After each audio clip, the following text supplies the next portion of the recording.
Bonjour et bienvenue dans la ludothèque de la médiathèque Tommy Ungerer. Aujourd'hui, je vous retrouve pour vous présenter le jeu du mois qui est donc Skyjo. À l'endroit, c'est bien mieux. Alors Skyjo, c'est un jeu qui se joue à partir de 8 ans de 2 à 8 joueurs pour des parties qui vont durer à peu près 30 minutes. Dans Skyjo, votre objectif va être de marquer le moins de points possible. Chaque joueur commence la partie avec devant lui 12 cartes face cachée. On va avoir également une pioche et au début de la première manche, une carte révélée au centre qui constituera par la suite la pile de défausse. Lorsque la partie commence, chaque joueur va révéler 2 de ses cartes. Celui qui a le montant le plus élevé va pouvoir commencer.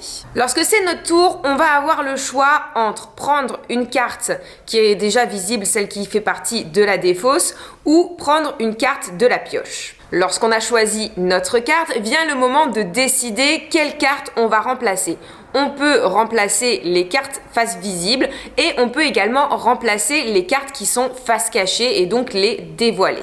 Puisque notre objectif est d'avoir le moins de points possible, on va donc tout faire pour essayer de diminuer au maximum la somme de nos cartes. On va donc plutôt essayer de remplacer les cartes qui sont élevées comme les 12, les 11, etc.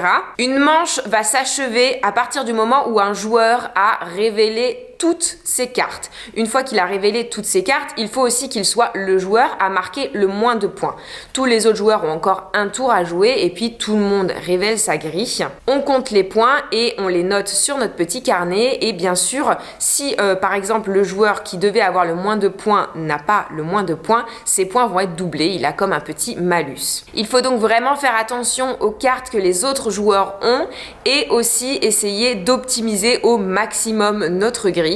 En sachant qu'une partie va se dérouler en plusieurs manches, on va jouer jusqu'à ce qu'un joueur atteigne 100 points. À partir du moment où un joueur atteint 100 points, on va pouvoir regarder qui a remporté, qui a marqué le moins de points. Comme vous le voyez, les règles sont plutôt simples. On maîtrise le jeu au bout d'une seule manche et après, on va prendre de plus en plus de plaisir puisqu'on va commencer à saisir un petit peu les subtilités, à essayer de plus réfléchir comment changer nos cartes, quand les changer, quelle combinaison faire. Et c'est du coup un jeu qui peut plaire à la fois aux familles, c'est un jeu qui est parfait pour jouer avec ses grands-parents par exemple, avec plusieurs générations, il séduira absolument tout le monde. Il est évidemment très intéressant à plusieurs, mais il se joue également plutôt bien à 2.